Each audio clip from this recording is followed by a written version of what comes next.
여러분 안녕하세요. 서울경제신문 뉴욕 특파원 김영필입니다. 오랜만에 스튜디오에서 좀 전해드리게 됐습니다. 이번 주에 그 밀캠 컨퍼런스 좀 취재를 좀 다녀왔는데 예전과 달리 좀 많이 힘들었습니다. 그 시차가 좀 많이 느껴지더라고요. 몸도 좀 많이 힘들고 하여튼 그랬는데 중요 내용들은 제가 이제 기사로 전해는 드렸습니다. 혹시 참고하실 수 있으면 좋겠고요. 오늘 방송은 주로 이제 오늘 고용보고서가 나왔죠. FOMC 이후에 고용보고서 알아서 좀 의미도 있는데 고용보고서 내용 중심으로 시장 상황 그리고 증시 전망 그리고 금리 그리고 침체 어떻게 볼 건지 그런 내용들을 다뤄볼 수 있도록 하겠습니다. 그래서 이제 오늘 3분 월스트리트 제목은 좀 이렇게 좀 꼽아봤습니다. 미국 침체 같은 경우에는 이제 지역은행이 좀 마지막 퍼즐이 될 수 있다 그런 내용이고요. 연준 행동 연준이 좀 앞으로 어떻게 나올지 좀 판단이 쉬운 것은 좀 아니다. 지금 연준도 좀 계속 좀 복잡한 상황입니다. 일단 다음 달에 예상대로 뭐 많은 사람들이 예상하고 기대하는 게 금리 인상 중단인데 지금 상황이 조금 완전 그렇게 뭐 명확하게 뚜렷하게 바로 다음 달에 중단할 수 있어. 이게 그렇게 좀 깔끔한 상황은 아닙니다. 그래서 이제 판단이 쉽지는 않다. 그렇게 제가 적어봤습니다.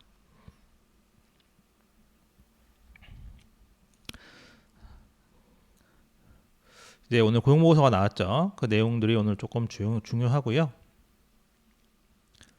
그래서 이제 본격적으로 방송 시작하기 전에 연휴에도 찾아주신 여러분들 그리고 제가 오랜만에 스튜디오 방송하는데 입장 찾아주신 여러분들 많이 감사합니다. 인사 한번 드리고 시작할게요. 라멘트님 반갑습니다. 입큰 개구리님 김종옥님 비가 많이 오는 모양이네요. 저도 이제 기사로만 봐서 걱정이 좀 되긴 하는데 비가 좀 적게 와야 될 텐데 걱정입니다. 나름 페가수스님 반갑습니다. 신영기님 그리고 매맵님 입큰 개구리님 감사하고 라멘트님 이제 머리를 집에서 주로 자르거든요. 여기 너무 비싸서 머리도 못 자릅니다. 그래서 와이프가 집에 잘라줬는데 조금 그렇죠. 페가수스님 노동이 좋았죠. 그래서 이제 오늘 내용들 좀 한번 집중적으로 좀 한번 알아보겠습니다. 오늘 이제 나스닥이 2% 넘게 올랐어요. 2.2%. S&P 500, 다우도 한 1.8%, 1.6% 올랐거든요.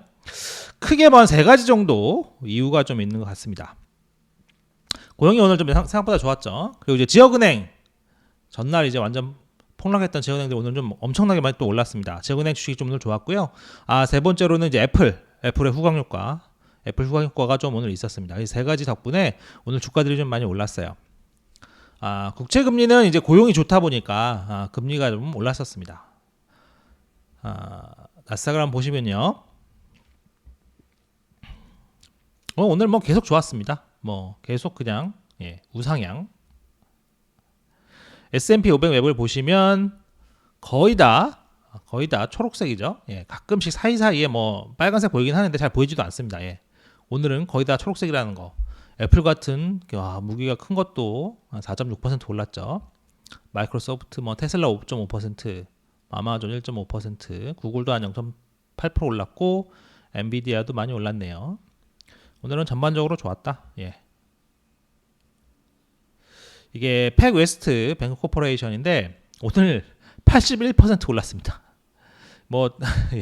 엄청난 숫자인데 근데 여러분 보시면 알겠지만 이게 지금 5달러입니다. 5.7달러. 2.5달러 올라서 어쨌든 뭐 비율을 따지면 81%죠. 엄청나게 많이 올랐지만 한 5일 기준으로 볼게요. 많이 올랐어도 여전히 5일 기준으로 보면 마이너스 43%입니다. 좀 많이 회복은 했죠. 5일 기준으로 보면 많이 회복은 했으나 여전히 5달러 수준이라는 거. 그 부분을 좀 보실 필요가 있겠습니다. 지역은행 부분 계속 좀 제가 만성이라고 설명드렸잖아요. 만성으로 설명드릴 수 있습니다. 하루 증시 주가가 폭등했다고 이 문제가 다 해결되는 게 아니에요. 갑자기 해결된 건 없잖아요. 그동안 너무 많이 떨어진 부분이 있기 때문에 그런 부분도 있지만 지금 해결된 게 없잖아요. 누가 증자를 참여한다든지 기존 주주들이 대규모 증자를 한다든지 매각을 한다든지 뭐가 좀 있어야 되는데 그런 건 전혀 없기 때문에 그런 부분 보실 필요가 있고요. 시작 전에 하나 잠깐 말씀드리면 오늘 이제 고용 부분이 좋으니까 이제 월가에서는 좋은 것만 좀 이렇게 찾아서 보다 보면 고용이 좋으니까 침체 안 오겠구나. 그 FOMC 때 파월이 얘기했었죠. 고용이 너무 타이트하고 괜찮기 때문에 자기는 침체를 생각하지 않는다. 그런 얘기를 했었는데 그런 부분을 오늘 월가에서도 이거 좋은 호재네 이렇게 생각을 했던 부분 그런 게 있다고 보시면 되겠습니다. 그리고 참고로 증권거래위원회에서 금융주 공매도 금지 고려하지 않는다 얘기했습니다. 예, 요거 공매도 금지 부분 이거 알고 계시면 좋을 것 같아요. 이게 꼭 이제 은행주뿐만 아니라 지역은행주뿐만 아니라 지금은행주가 또 많이 떨어지면 전체적으로 이제 투자 심리에도 영향을 줄 수 있으니까 근데 이제 공매도 금지하지 않겠다고 했다는 거 요거 꼭 알고 계시면 좋겠습니다. 천사 로시퍼님 반갑습니다. 그래서 그 고용보고서부터 보실 필요가 좀 있어요. 고용보고서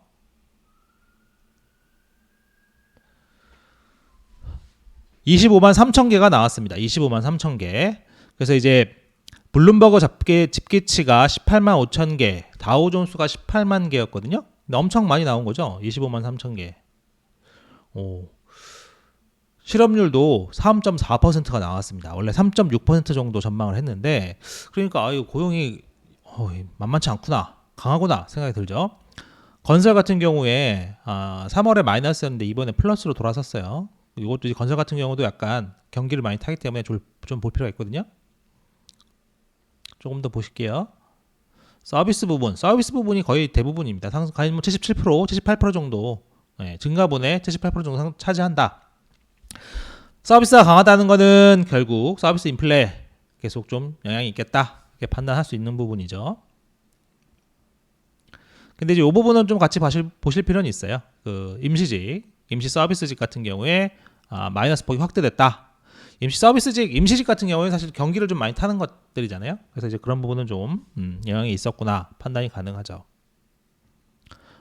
레저 접객 이것도 조금 계속 꾸준히 좀 감소하고 있죠. 그런 부분들 제가 뒤에서 또 한번 설명드리겠는데 전체적 수사는 강하지만 둔화하는 거는 맞긴 하다. 그런 부분이 있어요. 그런 부분 중에 근거 중에 하나가 아까 말씀드렸던 임시직 감소, 그다음에 레저 접객 좀 둔화 이런 부분들이 있습니다. 서비스업 여전히 강한 건 사실이에요. 그리고 둔화 요소 중에 하나로 쓰이는 게 이 부분이죠. 이 3개월 평균 보시면 이게 4월이고 3월이고 2월이고 이렇거든요. 그러니까 30만에서 29만, 20만대 후반, 20만대 초반 이렇게 좀 보이죠? 뚜렷하게 어쨌든 둔화는 확실히 하고 있구나. 그런 부분이 보입니다. 그럼에도 실업률이 3.4%, 그다음에 25만 3천 개 일자리 증가 강력하죠. 그래서 이런 얘기들이 나옵니다. 경기 침체 우려와 은행들이 좀 안 좋은 상황에서 강한 일자리 보고서 나온 것은 매우 고무적이다. 그래서 오늘 증시도 좀 오르는데 한몫했죠. 예. 왜냐하면 노동이 이게 좋으니까 결국은 침체는 안 올 수도 있는 거 아니야? 이렇게 생각을 했다는 거죠. 그래서 요 멘트 보시면 딱 이해가 되실 겁니다. 전에는 강한 고용이 증시를 낮추게 하는 요인이었지만 요건 다 아실 거예요. 고용이 강하면 금리를 더 올려야 돼서 그래서 이제 경기 침체 우려가 있었던 거죠. 근데 이제 지금 사실은 거의 사이클의 마지막 부분 언제까지 갈지 모르겠어요. 어쨌든 그 언저리에 있다고 생각이 들면서 고용이 강한 게 오히려 침체를 안 불러올 수 있다는 측면에서 좀 좋게 해석되는 측면이 있다는 설명입니다. 요건 좀 바뀐 측면이 있어요. 저는 이제 고용이 강하게 나오면 금리를 더 많이 올려야 된다. 그런 생각이 들었기 때문에 증시 하락 요인이 되었습니다. 지금은 이제 금리 인상이 거의 이제 막바지 다다랐다 이런 판단이 있는 거잖아요. 그러니까 이제 고용이 그런데도 고용이 강하다는 거는 버틸 수 있나 보구나 이렇게 판단을 한다는 거죠. 그래서 오늘 증시에 도움이 됐다. 근데 제가 말씀드렸지만 일자리 증가폭은 둔화하고 있긴 하다. 어쨌든 둔화는 하고 있다. 충분히 빠르지 않아서 그렇지. 둔화는 하고 있다. 고용의 크랙이 간 거는 금이 간 거는 다들 알고 계시는 그대로입니다. 금은 갔고 둔화는 하고 있는데 충분하지 않다. 이게 이번에도 확인이 된 거죠. 이거 보시면 그 사이사이에 3월과 2월도 좀 많이 줄어들었어요. 그러니까 수정이 되면서 줄어들었는데 두 달치만 감소분이 14만 한 9천 개 정도 됩니다. 그러니까 뭐 보통 안 좋을 때 한 달치 정도라고 생각할 수 있겠죠. 근데 이런 부분들 때문에 약간 제가 오늘 또 얘기를 들어보니까 지금 그 고용보고서 이 좀 엉망이다, 숫자가 데이터가 엉망이다, 이런 얘기도 좀 하는 분들이 계시더라고요. 그러니까 이제 지난번에 이제 그 계절 조정 막 조정하고 하면서 이게 좀 데이터가 좀 꼬인 것 같다, 좀 엉터리 같다, 이렇게 얘기하는 분도 있어요. 뭐 엉터리 당연히 아니겠습니다만 어쨌든 이게 조금 변동성이 너무 크고 좀 이상하다, 이렇게 생각하는 분들이 있다는 거. 어쨌든 결국은 이 데이터 가지고 판단을 하는 거니까 이거 어쨌든 그런 얘기가 나올 정도로 조금 외과에서도 좀 이상한데 이렇게 생각을 하고 있다는 거는 참고 삼아 듣고 계시면 좋을 것 같고요.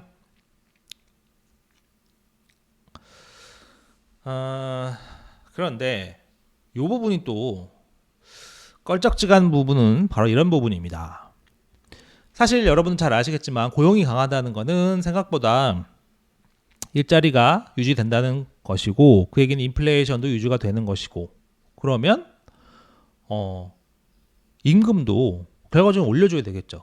서비스업이 강하다는 얘기는 결과적으로는 서비스업에 사람을 더 쓸 수 있다는 얘기잖아요. 업황이 좋으니까 장사가 잘 되는데 뭐 굳이 사람 안 뽑을 이유는 없잖아요. 그리고 지금 보면 서비스업 고용이 늘어났잖아요. 서비스업 고용이 어쨌든 계속 증가하고 있는 걸 보면, 그리고 4월에도 일자리 증가폭의 상당 부분을 차지하는 것을 보면 여전히 수요가 많다. 공급이 좀 많이 개선되고 있으나 여전히 수요가 많다. 그 얘기는 임금을 더 올려줘야 될 수도 있다. 그래서 오늘 그 시간당 평균 임금 상승률을 보면 전월 대비 0.5%가 나왔다. 이거 원래 시장 전망치 0.3%였거든요. 그러니까 0.5%면 엄청나게 높은 겁니다. 12달러 곱하면 6%잖아요. 그게 엄청난 숫자예요, 사실. 이 시간당 평균 임금 상승률은 이제 변동성이 크고 잘 좀 안 맞는 경우도 있기 때문에 이제 ECI를 봐야 된다고 말씀드렸었잖아요. 그 이제 복리후생까지 합친 고용비용 지수를 보는 게 낫긴 한데, 어쨌든 이거는 월별로 더 일찍 나오니까 이게 어쨌든 0.5% 상승했다. 이거는 좀 껄쩍지근한 거죠, 느낌이. 물론 이제 파월이 FOMC 때 임금이 인플레이션의 주된 요인이 아니다. 그리고 뭐 대충 한 3% 정도까지만 떨어지면 뭐 대충 된다, 뭐 이런 식으로 얘기를 하긴 했어요. 근데 지금 보면 그거보다 너무 높은 거죠. 그래서 이 얘기는 연준에는 좀 부담 요인이 되는 겁니다. 이것 때문에 금리를 뭐 더 올리고 그럴까지는 아니지만 부담 요인은 된다는 거예요. 부담 요인이 된다. 그래서 부담 요인이 된다는 거는 꼭 요거 하나만은 아니지만 다른 것들과 결합을 하면 금리 인상을 해야 될 수도 있다는 근거가 된다는 겁니다. 그래서 오늘 이제 좀 보실 거는, 오늘 이제 제이슨 퍼먼이라고 오바마 정부 때 이제 백악관 경제자문위원회 위원장을 했던 분인데, 지금 고용이 너무 강하다. 이걸 보면 인플레이션이 3% 아래로 떨어질 것 같지 않다. 임금 변동성도 크지만 어쨌든 가장 높은 수준이다. 이거는 걸 고려하면 금리 인상이 한두 번 정도 더 있을 수 있다고 얘기를 했어요, 오늘. 한두 번 정도 더. 그럼 6월에도 올리고 그 다음에 한 번 더 올릴 수 있다. 뭐 적으면 뭐 6월에만 올리고요. 어쨌든 제가 이제 이건 오늘 제가 또 뽑아본 건데, 그 이번 다음 중요한 이제 데이터만 놓고 보면 인플레이션 데이터, 중요한 데이터 이제 다음에 나올 이제 CPI, 물론 PPI도 있습니다. CPI가 제일 중요하니까 CPI가 있어요. 전월 대비 0.4%, 여전히 상당히 높은 거죠. 전월 대비 0.4%면 4.8% 정도 되는 거고요. 여전히 상당히 높습니다. 근원 같은 경우에는 전년 대비 5.4%로 지금 전망이 되고 있죠. 그러니까 물가도 여전히 좀 있구나. 그럼 퍼먼 말대로 인플레이션은 지금 상당히 계속 견고하고 고용도 강하고 하니까 지역은행은 뭐 좀 안정되는 것 같으니 결국은 한두 번 더 올려야 될 것 같다, 이런 얘기를 하는 겁니다, 퍼먼은. 그래, 퍼먼은 꼭 지역은행 같은 경우에는 통화정책을 할 필요가 없고 기존의 그런 이제 그 유동성 제공으로 해야 된다, 그런 의미, 그 입장이기도 하거든요.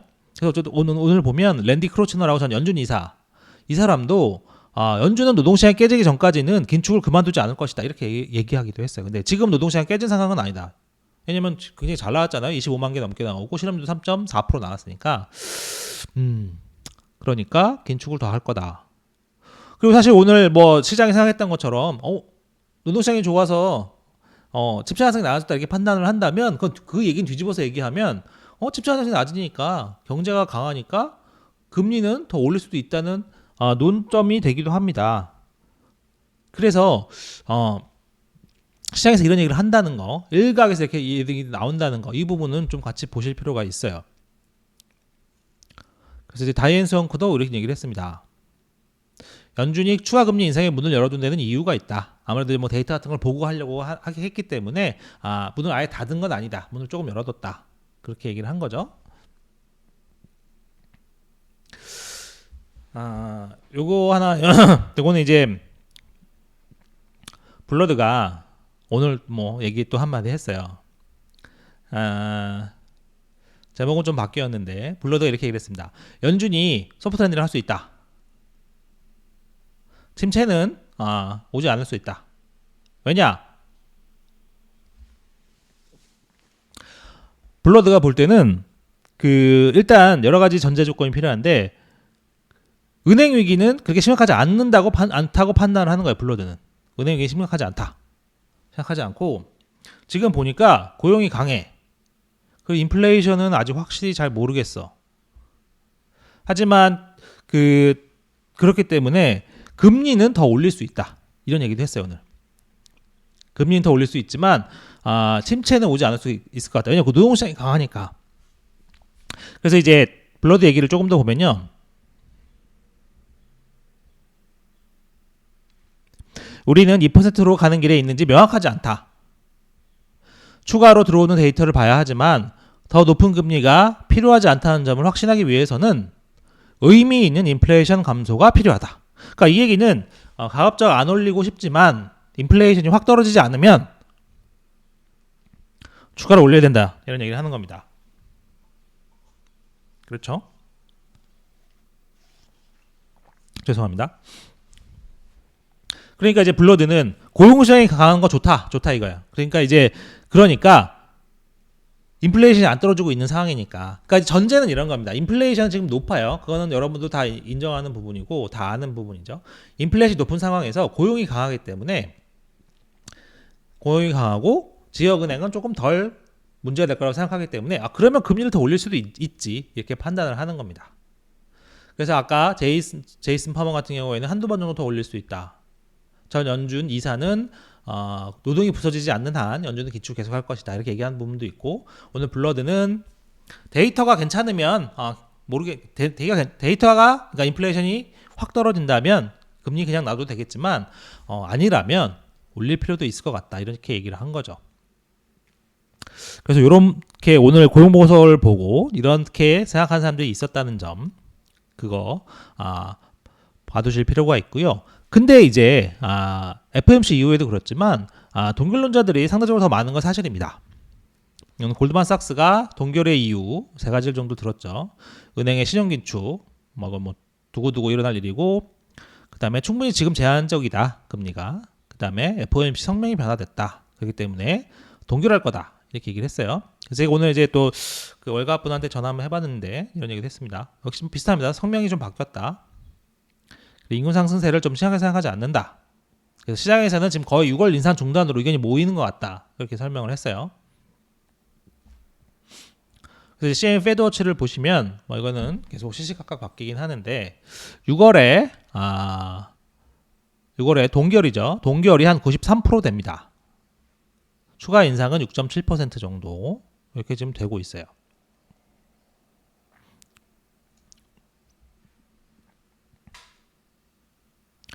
그래서 이제 앨런 젠트너라고 모건스탠리 수석 이코노미스트는 이렇게 얘기했습니다. 이번 보고서는 금리 인하를 지지해주지는 않는다. 고용이 강하니까요. 대신 연준이 금리 인상을 중단할 수 있고 한동안 유지할 수 있기는 해준다. 그 이유 중에 하나는 노동이 여전히 좀 둔화하고 있다. 느리긴 하지만 둔화하고 있기 때문에 그런 부분이 있는 겁니다. 그래서 여기까지 오면 이런 생각을 할 수 있습니다. 결과적으로는 금리 부분 그리고 더 나가서 침체가 올 거냐 말 거냐 그리고 금리 인상을 여기서 많은 사람들 생각과 기대대로 중단할 거냐 아니면 혹시라도 한 번 더 올릴 수 있는 거냐 이걸 보려면 지역은행 상황이 중요합니다. 지역은행 상황이 중요해요. 이건 제가 몇 번 말씀드렸지만 뱅크런이 끝났다고 지역은행 문제가 다 끝나는 게 아닙니다. 뱅크런은 그냥 뱅크런이 그냥 끝난 거고요. 뱅크런 때 이미 그 지난 뭐 한 달여에 걸쳐서 대체제도표가 망가졌기 때문에, 물론 정도의 차이는 있겠습니다. 대체제도표가 망가졌기 때문에 그래서 자꾸 지역은행 주가들이 폭락하는 일이 자꾸 벌어지고 이렇게 하는 거예요. 페가스뱅크 예금은 전반적으로 안정은 됐죠, 다. 근데 왜 주가가 이번 주 들어서 그렇게 많이 폭락했을까요?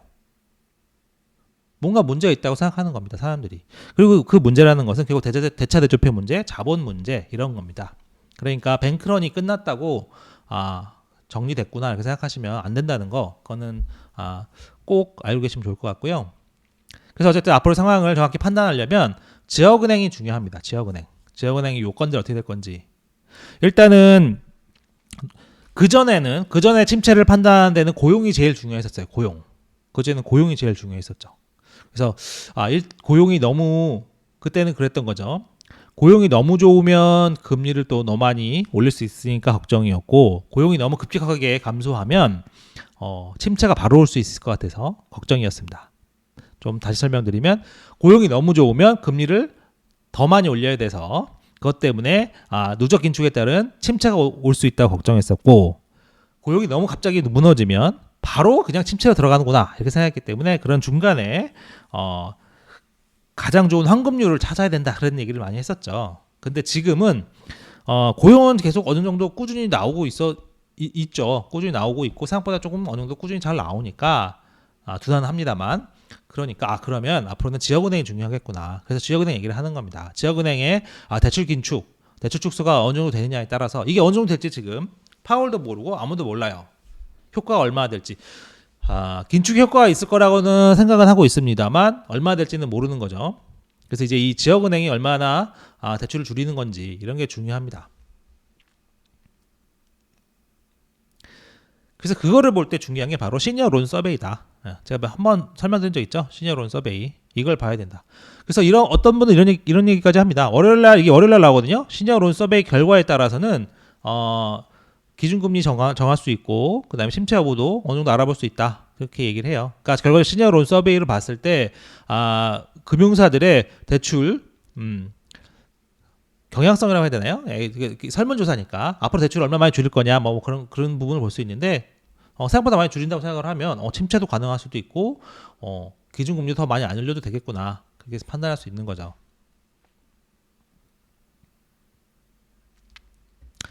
그렇기 때문에 아직 침체 가능성이 다 사라졌다고 보면 안 되는 겁니다. 이걸 좀 봐야 되니까요. 그래서 이제 골드만삭스 자산운용 CIO는 이렇게 얘기했습니다. 신용 축소 이런 거는 처음엔 느리게 시작했다가 나중에 빠르게 진행되기 때문에 당국자들이 관리하기 어렵다. 그렇죠. 그래서 미국 경기 침체 가능성은 높아지고 있다. 이렇게 봤고요. 그래서 연준 입장에서도 오늘 뭐 고용 보고서가 좀 잘 나왔다고 해서 연준이 뭐 굉장히 좋은 건 또 아닙니다.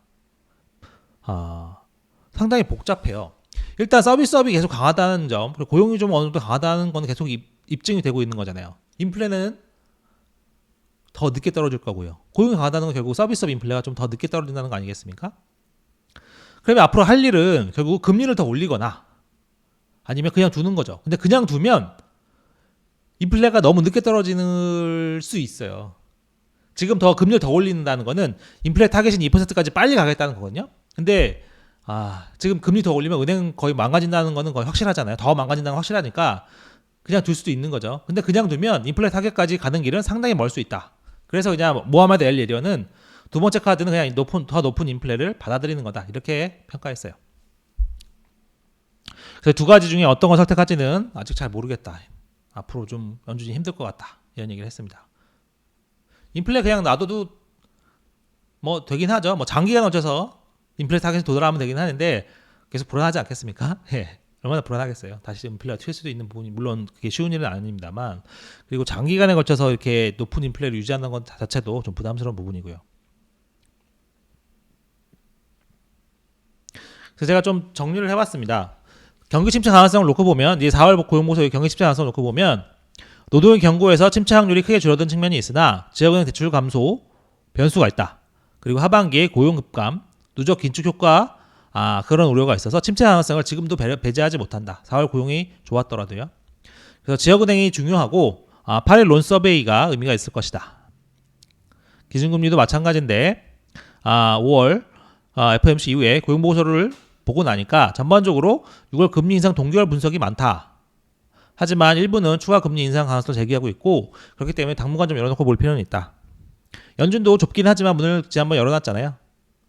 그래서 그런 의미를 좀 볼 필요는 있겠다. 그리고 최소한 인플레이션이 끈적끈적하기 때문에 최소한 금리 인하 쉽지 않을 것 같다. 이거는 좀 이렇게 보는 분들이 적지 않아요. 최소한 금리 인하 쉽지 않을 것이다. 그리고 또 약간 애매한 게 금리 인하를 하려면 좀 어느 정도의 상당량의 침체가 또 와야 됩니다. 그 침체가 오면 또 증시에 좋은 거냐? 물론 이제 뭐 침체가 와서 또 이제 새로운 뭐 사이클 시작되기 때문에 뭐 좋다고 보시는 분도 있으나 안 좋을 수 있죠. 그러니까 이게 좀 복잡한 상황입니다. 요 내용 좀 보시면 되고요.